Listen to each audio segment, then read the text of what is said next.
Hello, and welcome to another Starmen Talk to Talks. Curtis, welcome back to the room. Thank you. I never left. I've been here for a week. Yeah, we just kind of stuff you in a corner for... Yep. I know you have a life outside this, but screw it, right? Yeah, I just deactivate my physical self and astral project to whatever I need to do. Who doesn't love a good astral projection? Who doesn't, really?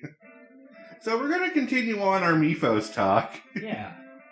And we're going to talk basically now stories we've read or lore, favorite things, works that we've experienced. Yeah. Yep. I'd say probably one of my favorites for sure would be the Color Out of Space. Have you read that one? I have not. There's a movie coming out about it, I think. I think or it already is. It came out, and I think it's a Nick Cage special, which I really need to check it out. Yeah. I really, really do.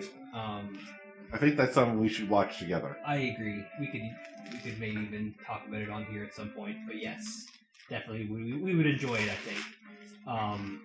The Color Out of Space is just a great classic story about basically a meteor of some strange origin falls to Earth into a quaint little farm, and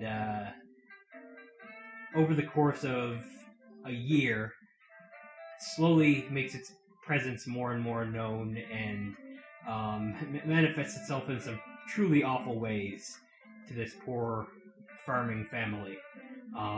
Basically, as soon as the meteor falls, scientists come over. They try and, of course, absolutely, utterly fail to understand what the hell the thing is. Yep. They have no idea what to make of it. The farming family becomes minor celebrities due to their newfound discovery slash abomination. Close housemate buddy. Yeah. But as they begin their yearly harvest, things don't quite taste right. And things just at the farm just kind of steadily get weirder and weirder, and it's pretty clear that some kind of poison has leached into the soil, and quickly over the course of the year, slowly becomes more and more evident that this thing is more than just some kind of extraterrestrial poison, but rather a presence of some sort that is really draining the life from things and making things worse and worse and worse, to the point where people are beginning to believe the entire farm and family are completely cursed, and they slowly cut themselves more and more off from the world. The family members go insane one by one. Livestock mutates in some pretty abominable ways, and by the end of it all, the family is literally crumbling apart from having been devoured and life leached by this color out of space over the course of a year. And when the neighbors all come over at the end to figure out what the hell is going on, they find the color manifesting itself in some really awful ways, and every person who beholds it has a different impression as to what it even looks like. It's just like it's the perfect Lovecraft monster that just defies description and belief and knowledge, and it takes off for the stars, but seems to have left a bit of itself behind, and people are very, very terrified of the cursed and doomed farm to this day, and may have even leached itself into the water of a newly built reservoir. To be continued. Yeah. A great poison from space that reveals itself to be basically a terrifying presence, alien intelligence of some sort that destroys everything it comes in contact with. It's great. No. So there's your simple plot for that movie. Yeah. So in a nutshell, that's what you have. You can look forward to Nick Cage reenacting that in some way. I have no idea whether he'll be the farmer or the farmer's friend or what, but it should be entertaining. No, and just touching on that, so I do love Lovecraftian descriptions, but they are kind of all the same, of too horrifying to describe. Yeah. And for some reason, he writes that so well that he can get away with doing it constantly. Yeah, they're you can get some sort of picture in your mind, even if there's no clear description. Yeah. And it's It's not all eyeballs and tentacles, right? Like Yeah. there's some pretty clearly evocative imagery he uses that put something in your mind that is truly otherworldly. It's the use of verbs, actually. Yes. Like shambles. Yeah. Scurries. Yeah. Shimmers. Yeah. Just anything you can think of. Its actions best describe it rather than its physical appearance, right? Yes. Totally. The King in Yellow Yep. is one of my favorite stories. Yep. Because it's basically a guy who... the whole play is basically just a guy who has a masquerade. Yep. To invite the King in Yellow to this masquerade and ask of him riches and power beyond belief. Because his family was of wealth, but they lost it, and he's trying to regain it back.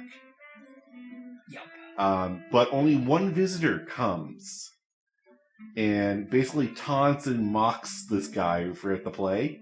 Yep. And it's revealed at the very end that the guy who came to visit was actually the King in Yellow. Yeah. And but he learns quickly that when you summon the King in Yellow, it's not a good thing. He's like, you will have riches and power, but maybe for 5 seconds. Yes. That's what you want. You got it. Monkey's paw curled. Yep. Yep. Your turkey will be a little dry. All that good stuff. Yep.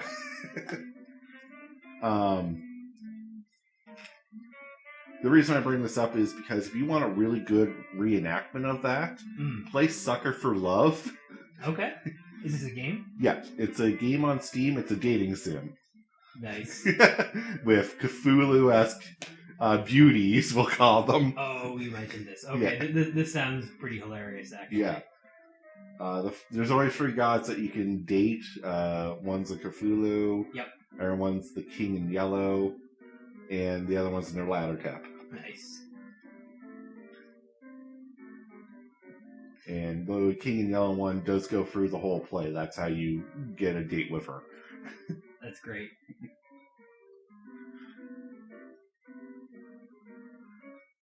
True love story. Yep. It plays a lot on the fun of it. Yeah. Like as a dumb dating sim idea. Yeah. But it does build on a lot of Mythos for some reason. Yeah. Sounds like it's kind of adding its own spin and some more lore to the play. In the very original story, you don't get a whole lot of snippets from the play itself. Yeah. Just enough to kind of show you the nature of what's going on and maybe hint at why it's such a forbidden and feared piece of work, I guess you'd say. Yeah, without being overt about it, but that sounds like a lot of fun. Yeah, we'll go back into adaptations later, but I will be talking more about this game, so be prepared. Yeah. Other story that I liked is crap, I had it in my head and now I forgot it. It could also just be the Necronomicon. I was gonna say, it doesn't have to be a story necessarily, but just pieces of the lore that you like. Yeah. Yes, in the Necronomicon. This thing is so iconic now. It really is. You'll see it in a lot of movies, and the Evil Dead specifically uses it. Yeah, even though it's just called the Book of the Dead, but which is what the Necronomicon is. Yes. But the actual backstory and lore is it's written by the Mad Arab. Abdul Al-Hazred, I think his name is. Yes. Yeah. And one of the theories or curses on is that if someone reads the book cover to cover, they will die. Always good. Yeah.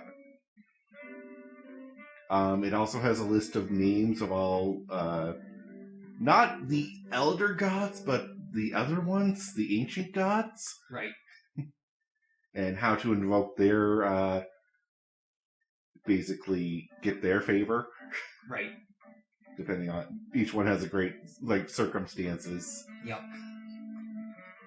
I believe it kind of ties back to my favorite god as well, because I think our good friend Abdul somehow tapped into Yog-Sothoth's knowledge and used that to write the book. Yes. And I think it even contains a spell or rite for summoning Yog-Sothoth within its pages. So it's always a good thing too. If the book is going to be like the ultimate source of forbidden knowledge, then of course it's going to have to come from Yog-Sothoth, right? So it totally makes sense. So it sits on Yog-Sothoth's nightstand, and then someone just took it. It's his magnum opus, and someone just went and stole it from him. And now they're all going to go insane, as they should. Yeah, the Necronomicon really is an iconic piece of the mythos, almost as much as Cthulhu himself. Yes. We haven't talked much about Cthulhu, but like when you take Mythos, everyone just says Cthulhu. Yeah, and he's a surprisingly minor part of the mythos in terms of his overall sphere of influence. Yeah. But his imagery and just everything about him residing in a sunken city and all that sort of good stuff puts him in a very close and like immediate threat to Earth, which is I think a lot of his appeal as well.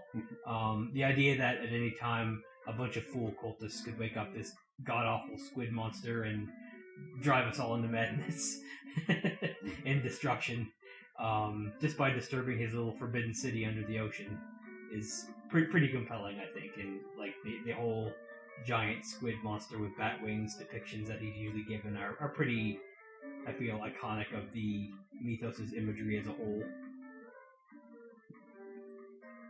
So yeah, let's talk adaptations. Sure. So obviously we play the Arkham board game. Yeah. That's our biggest way we experience this mythos. Yeah, Arkham Horror. I don't go out and buy many board games, but this one I went out and basically bought literally everything you can buy for it. You have every expansion. I have every expansion. You even found a character creator online so yes. Just make nonsensical characters. We have had great fun over the years creating our own investigators and allies to get driven absolutely nuts by the various horrors and gods within this world. Super fun board game. My favorite of all time. Yep. Not just for the Lovecraftian stuff, but just it's such a good co-op game, and it's never a sure thing in terms of your victory. Like it's the sort of game that can swing really quickly. It can swing very quickly. Exactly. Yeah, you can be doing so well, and then things just pile up so quickly. Now, I have the dice game of it, Elder Sign. Yes. It's not as good, but for a quick setup and just to get the same feel. It's a good taste of the flavor without being so complex, right? Yeah. Yeah. And that game's a little more unfair because the dice are kind of against you sometimes. Right. It's really more luck-based than Arkham Horror, which is you can strategize a bit. Yeah, there is quite a bit more strategy you can implement in Arkham Horror for sure. Yeah. You're still going to get screwed from time to time, but it's not completely out of your hands by any means. It's just one bad dice roll doesn't mean the end. Yeah, yeah. You've got a fighting chance usually. Yeah. Unless you let certain gods awaken, in which case, God help you, you're probably not going to win. No. There are some of those god fights are a lot more doable than others. There are some, like Azathoth doesn't count because it's an instant game over, but there's a few that are almost impossible to do anything against. So it's always good. Yeah, you get a feel for what the gods are about when you play this. Yeah, you get some of the flavor you get through their kind of passive abilities is, I feel like, really enjoyable, and makes for a great, like, every game feels slightly different because of the Elder God's influence, and that's a lot of fun. Outside of that, what else do you do for Mythos? Yeah, a lot of it is just games that I've played, honestly. I haven't seen much in the way of, like, truly, like, Lovecraftian, like I don't know, anime or cartoons. There's just not a whole lot out there that I've seen personally, but You want to go ahead? Yeah, there is one anime that I can recommend, but it's more of a high school girl anime. Crawling with Love Nerlato. I Nice. think that's what it's called. Something like that. Crawling with Love Nialato or something.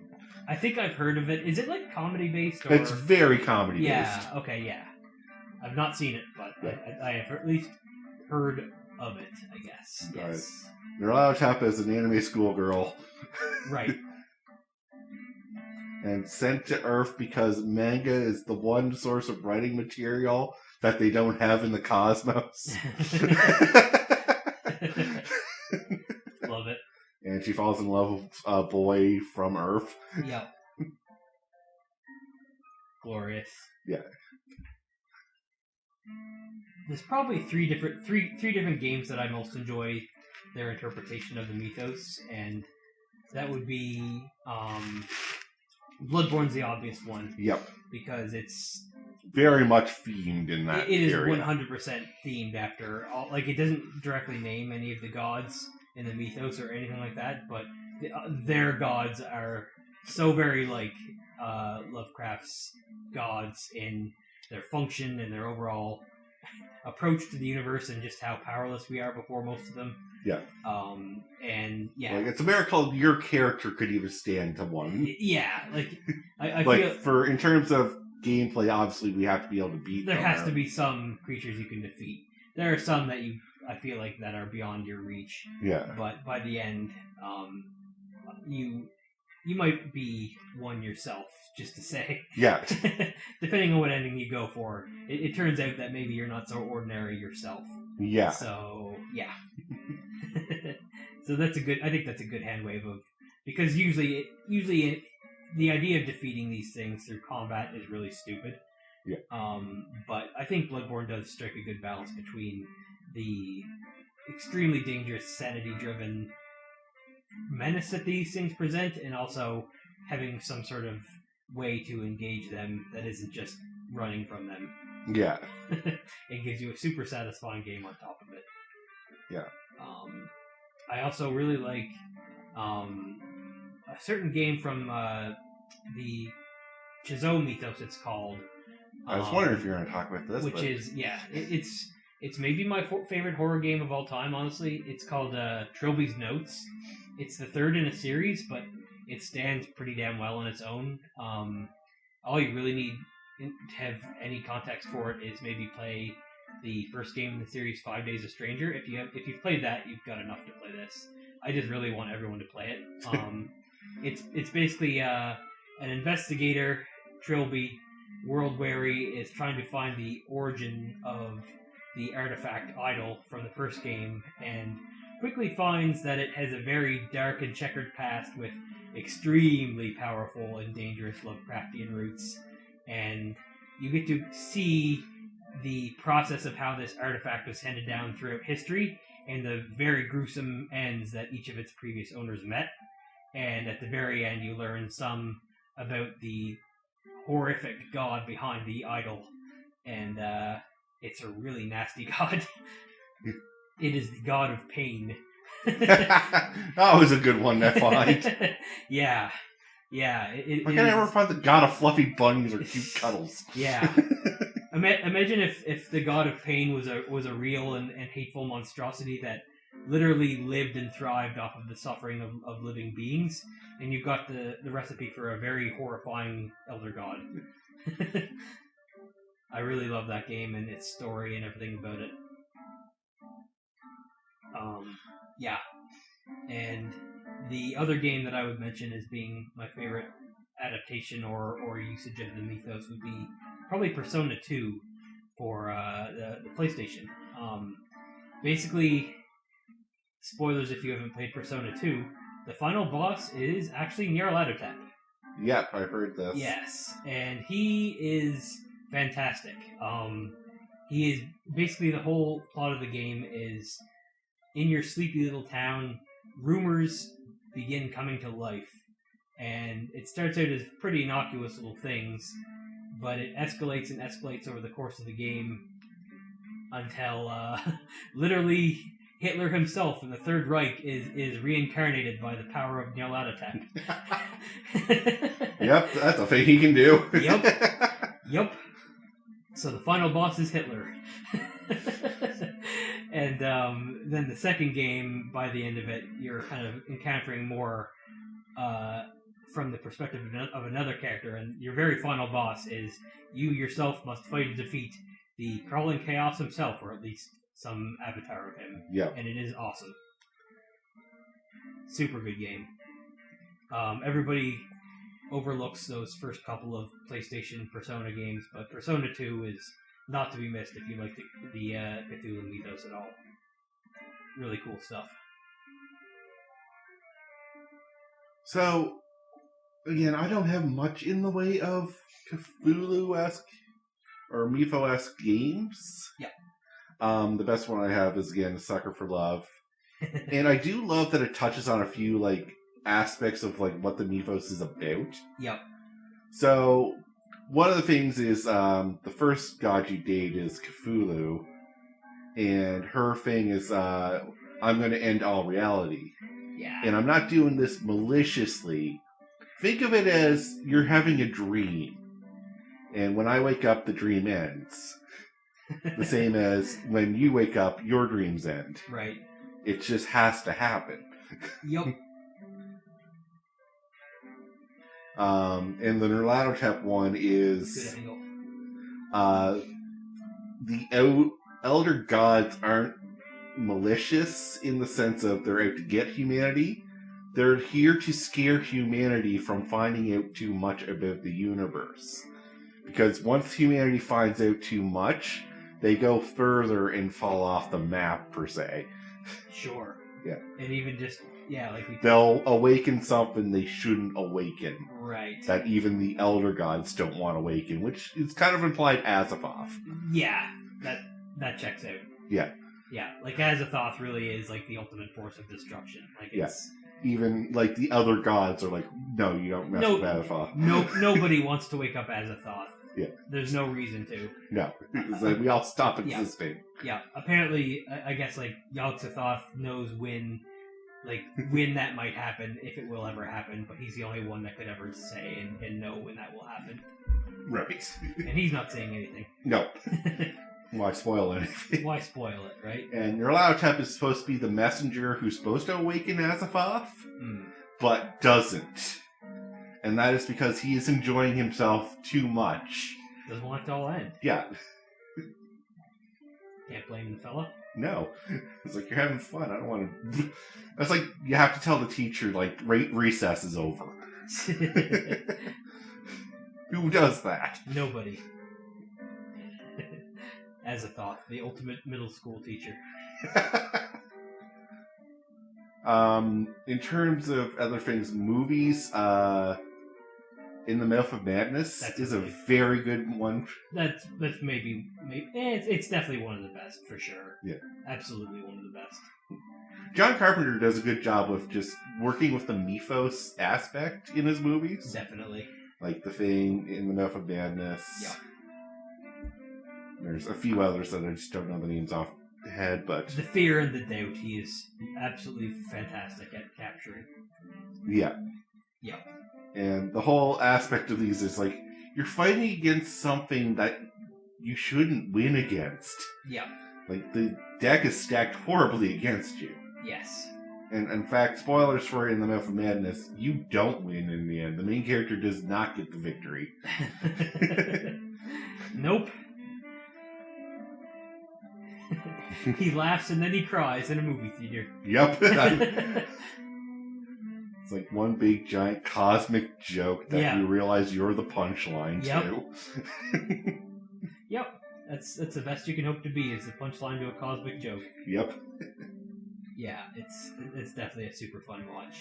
Yeah, it's why it's one of my favorite movies. Yeah. Yeah. You and I watched Dagon together, and that was a lot of fun too. That was a lot of fun too. Yeah. I had the other guys watch it. Yep. They enjoyed it too. Yep. You can't go wrong with visiting Innsmouth.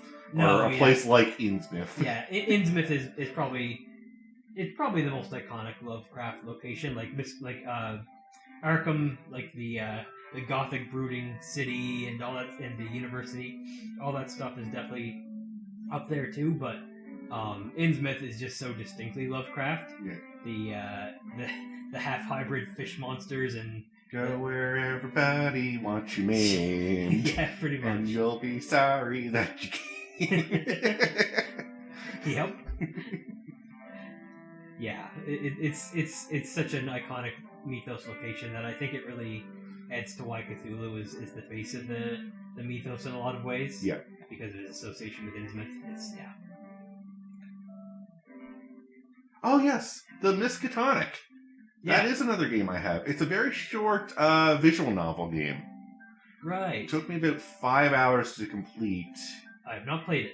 It is really good. It has themes from the Mythos, but it doesn't really touch anything on the Mythos. Yeah.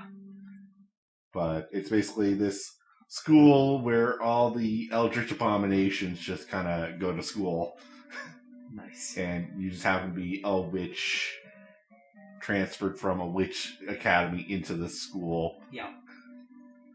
And then there's nice. something going on where the students go missing, and you gotta try to figure out what's going on. And there's one of my favorite characters, Lizzie of Dunwich. Cool. Which is just little shadow girl, and that's all you can see of her because your brain cannot process exactly what she is. Good. And she likes grilled cheese sandwiches. Good. Her appearance can't be processed, but her preferences are admirable. Yeah. I think that's one of my favorite lines in that is she mentions how good humans make grilled cheese sandwiches. Like, that's the only thing we're known for in the universe. So it's like, so whenever we're wiped off the face of history, the only thing people are ever going to remember is that race that made a really mean grilled cheese sandwich. Explains why they keep us around, at least. Yeah. For the time being.